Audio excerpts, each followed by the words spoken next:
Dear students, welcome back to free education. اسلامیات اختیاری کے لیکچرز کو ہم دوبارہ سے کنٹینیو کریں گے۔ 9th کلاس کے اسٹوڈنٹس، ان کو پتہ ہے کہ ہم نے یونٹ 4 جو ہے وہ سٹارٹ کیا ہوا ہے۔ آپ کے یونٹ نمبر 4 کا نام ہے سیرت طیبہ۔ آپ نے اس کو مکمل تیار کرنا ہے، صرف ایک ہی یونٹ آپ نے کرنا ہے، اس لیے ہم اس کی کوئی بھی جو ہے ٹاپک، کوئی بھی پوائنٹ جو ہے اس کا وہ اسکپ نہیں کریں گے۔ آج جو ہمارا ٹاپک ہے، آج اس ٹاپک پہ لیکچر ہوگا وہ ہے فریضہ رسالت کا مکی دور، ٹھیک ہے۔ اس سے پہلے تک میں آپ کو ختم نبوت سے لے کے اخلاق نبوی تک تمام ٹاپکس کلیئر کروا چکی ہوں۔ اب ہمارا نیو ٹاپک جو ہے وہ ہے فریضہ رسالت کا مکی دور، پیج نمبر 97 پہ۔ یہ آپ کے سامنے میں نے بک کھولی ہے، پیج نمبر 97، فریضہ رسالت کا مکی دور۔ سب سے پہلے میں آپ کو اس کے ٹائٹل کا مطلب بتاتی ہوں۔ یہ جو آپ کا ٹاپک ہے، آپ کا جو ٹاپک کا نیم ہے فریضہ رسالت کا مکی دور، اس کا کیا مطلب ہے؟ فریضہ کا مطلب ہوتا ہے لازمی کام یا ضروری ذمہ داری، یعنی جس کو آپ نے کرنا ہی کرنا ہے۔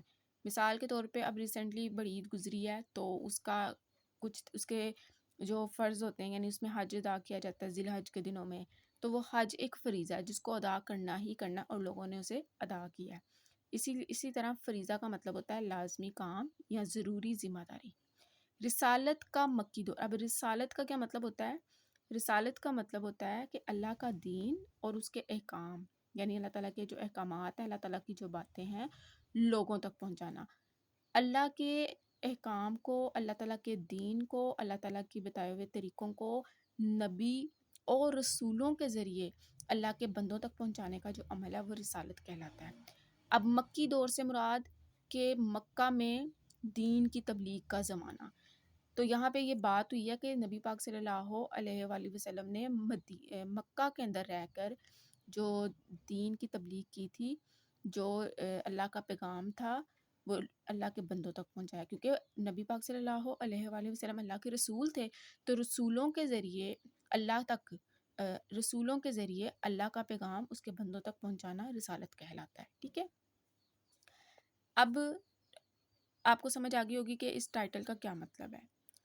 آپ صلی اللہ علیہ وآلہ وسلم کی تبلیغ دین۔ اب تبلیغ کا کیا مطلب ہوتا ہے؟ تبلیغ کا مطلب ہوتا ہے کسی بات، پیغام یا تعلیم کو دوسروں تک پہنچانا تبلیغ کہلاتا ہے۔ تبلیغ دین سے مراد ہو گیا یعنی دین کا پیغام، دین کی باتیں، دین کے احکام اللہ کے بندوں تک پہنچانا۔ آپ صلی اللہ علیہ وآلہ وسلم کی تبلیغ دین اور دعوت حق۔ اب یہاں پہ دعوت حق کا مطلب ہے کہ سچی بات۔ دعوت حق کا یہ ایسا دور ہے جس میں آپ صلی اللہ علیہ وآلہ وسلم کو مخالفتوں کے بڑے طوفانوں سے گزرنا پڑا۔ آپ صلی اللہ علیہ وآلہ وسلم نے رسول کی حیثیت سے کلمہ حق کی آواز بلند کی تو زمانے کی آنکھوں کا رنگ اچانک بدل گیا۔ آپ صلی اللہ علیہ وآلہ وسلم کی صداقت، دیانت، شرافت کی قدر و قیمت یکایک ختم ہو گئی۔ کل تک جو شخص قوم کا مایہ ناز فرزند تھا، فرزند کہتے ہیں بیٹے کو، آج وہی قوم اس کو اپنا دشمن اور مخالف سمجھنے لگی۔ کل تک جس کا احترام بچہ بچہ کرتا تھا، آج اس کی مخالفت کی جانے لگی۔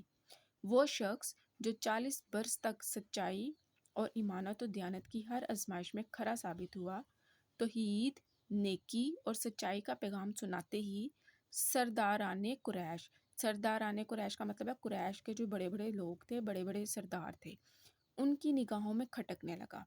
خود غرضی نے اہل مکہ کو مجبور کر دیا کہ حق کی طرف سے آنکھیں بند کر لیں، اور جب انسان آنکھیں رکھتے ہوئے اندھا بن جاتا ہے تو بڑی بڑی تباہیاں رونما ہوتی ہیں۔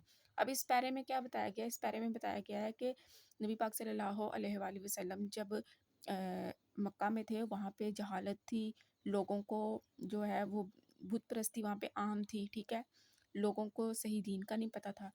تو جب تک نبی پاک صلی اللہ علیہ وآلہ وسلم نے دین حق کا اعلان نہیں تھا کیا، اس وقت وہ لوگ نبی پاک صلی اللہ علیہ وآلہ وسلم کو پسند کرتے تھے، لیکن جیسے ہی نبی پاک صلی اللہ علیہ وآلہ وسلم نے اللہ تعالیٰ کا دین، اللہ تعالیٰ کی باتیں، اللہ تعالیٰ کے احکام ان تک پہنچائے، تو ان لوگوں نے آپ صلی اللہ علیہ وآلہ وسلم سے نفرت کرنی شروع کر دی، ان کے خلاف ہو گئے، اور وہ ان کو جو ہے یعنی کہ قریش کے جو لوگ تھے وہ نبی پاک صلی اللہ علیہ وآلہ وسلم کو اپنا دشمن سمجھنے لگ گئے، ٹھیک ہے۔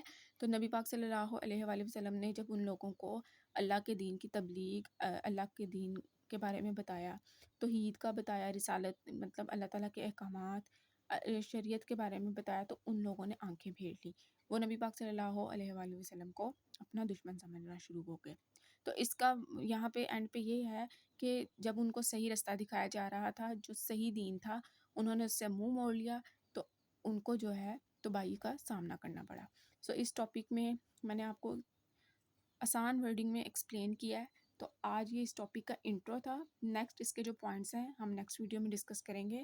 So stay connected and stay blessed.